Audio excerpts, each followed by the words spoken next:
Maybe when I was not a climber, or even through my climbing journey, it has never been a problem.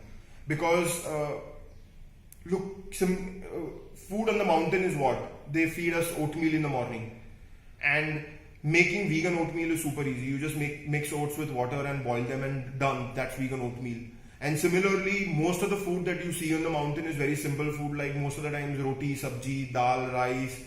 And all you have to do to veganize that is simply don't put ghee or butter in it. That's as simple as that. So finding vegan food, not a problem at all. Finding vegan gear was also not a problem. As long as I was climbing smaller mountains, getting vegan socks, getting vegan thermals, getting vegan jackets, getting vegan sleeping bags, getting vegan boots, I was able to figure out everything. Yes, maybe in the very beginning I may have bought one or two non-vegan things, but I was quickly able to find out the vegan versions and replace. And as long as I was climbing smaller mountains, my gear was always 100% vegan. It was when I decided to climb Everest where all the challenge started. On Everest, you wear something called a one-piece suit, and this one-piece suit sort of protects you in temperatures of as low as minus 50 degrees Celsius, critically at 29,000 feet where there is no oxygen to keep you warm. So this piece of gear is made from feathers of slaughtered geese. It's called down, and through my research I found out that there was not a single synthetic one-piece suit in the world that existed. So I said, fine, let's try and figure out if I can write to these gear companies and maybe they will be willing to help me build one. So I started writing to North Face. I wrote to another company called Mountain Hardware. I wrote to another company called Wrap. These are 3 or 4 of the most famous gear companies in the world. And I said, look, I have the money to climb Mount Everest. I'm already sponsored. Can you just help me build a synthetic suit? And initially I got canned responses. We'll reply back to you, this, that. And then North Face responded. Mountain Hardware responded. Mountain Hardware said, look, this project is simply not economically feasible. The synthetic material that is available right now, we don't know whether it will work on the top of Mount Everest. So in our opinion, this project will not work out. I said, okay. In the meantime, I had also gotten in touch with PETA in New York. And PETA in New York was very excited about my upcoming climb to Everest. And they said, can we help you in any way? I said, look, you are based in New York and North Face is also there. Can you go somehow meet them, convince them to build a suit for me? So they set up a meeting with North Face. They went and they met them, but North Face also declined. They said that this project does not seem that it can even be done. Not right now with the existing technology. So I thought, okay. And now that the gear companies had rejected, I thought maybe I can build one on my own. So there is a very famous synthetic insulation company in the world called Primaloft, and I thought maybe I can buy 4 or 5 Primaloft jackets, like some of the most warm jackets, and then rip them apart, remove the insulation from that, and go to Nepal and create a jacket of my own. And I started doing all the research and development in this area. I went and I spoke to a tailor in Nepal. I went and I spoke to a gear builder in Nepal. And at the end, we realized that the amount of insulation that would be required to keep me warm on top of Everest would be so much that I would almost be like a ball on the mountain, like a Michelin man on the mountain. And I mean, sure, the problem was that jacket would simply not be functional and practical on the mountain. So I tried telling the companies to build one for me, not possible. I tried building it on my own, again not possible. And as much as I am someone who never gives up in life, maybe there was sort of a lapse of judgment, or maybe my dream overcame for once my vegan lifestyle. I decided that I'm going to buy one down suit, but I'm going to go climb Everest. Because maybe it was a cop-out, but at that point I thought that if I can go and climb Everest, at least I can prove that the vegan diet works and has simply no problems.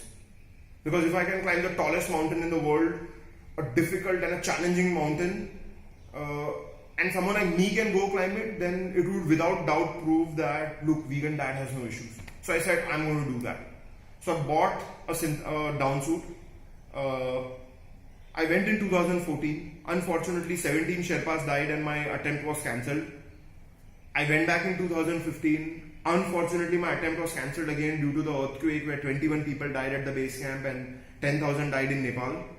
And then I went back in 2016 for my third attempt. Now, this time on May 19th, 2016, I did summit Mount Everest and I stood on the top of the world. And yes, I completed the biggest dream of my life. But I go back in 2010, and in 2010 when I decided that I was going to climb Mount Everest, I had promised myself that I would climb it as a vegan or not climb it at all. So yes, I stood on top of Mount Everest in 2016, but till date, and I have given many talks about it, everyone has written about it, and all of these great things, but till date, I consider it the biggest failure of my life and the biggest learning of my life as well at the same time. Because the dream was to do a 100% vegan ascent, not a 95% vegan ascent. Frankly speaking, there is nothing like 95% vegan ascent. I was either a vegan or I was not. And I was not a vegan when I climbed Everest because I was wearing a dead animal on my body. So I came back and her din I thought about it. I'm like, kar liya, this is all great. I finished a big dream in my life and I showed everyone that a vegan diet works. But I still made that one-time compromise, and this is a big failure. And so I did not give up. So मैंने, as much as I said कि मैं वापस Everest नहीं climb करूँगा या ऐसे कोई mountain नहीं climb करूँगा, at the back of my mind already मैंने planning शुरू कर दिया था second Everest ascent के लिए. And it was during this time when I was again, newer technologies had come. Save the Duck was there, G-Loft was there. So more and more technologies in the synthetic insulation world were coming. A friend said that Save the Duck technology, he has tested it and it works like really solid, that you should write to them.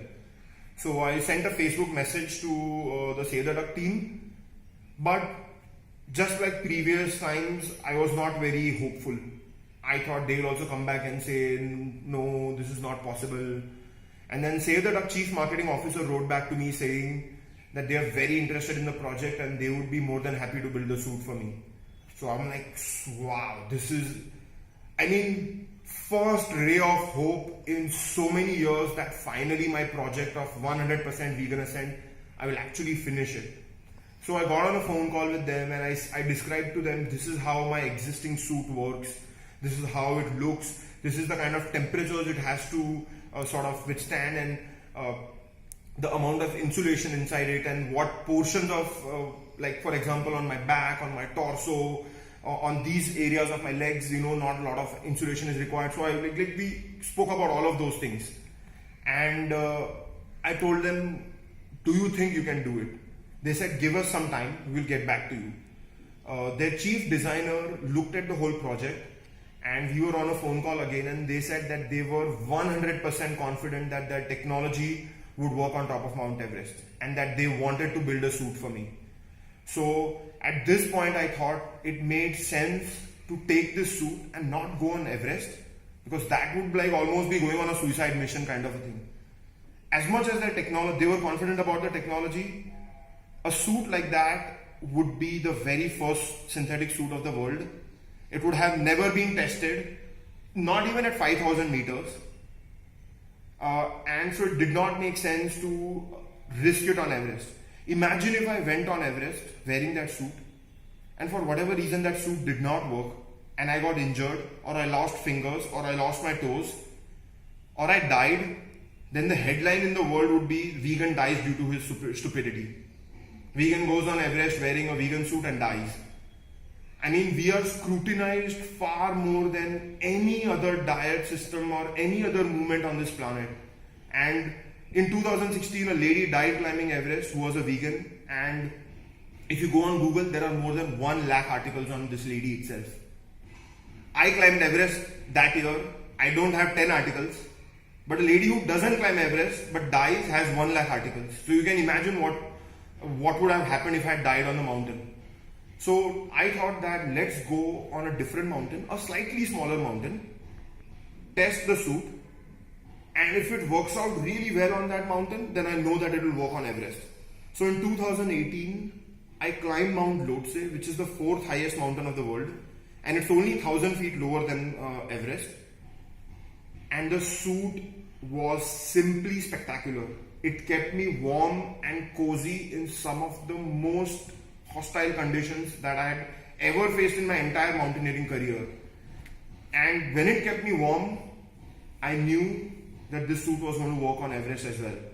So I discussed the project with Save the Duck, and they were very generous and gracious to sponsor my entire Everest expedition. So finally I had the money, I had the suit, and in 2019 I went to climb Everest again. And on May 23rd, I finally stood on top of Mount Everest for the second time, but this time as a 100% vegan, while eating 100% vegan food and wearing 100% vegan gear.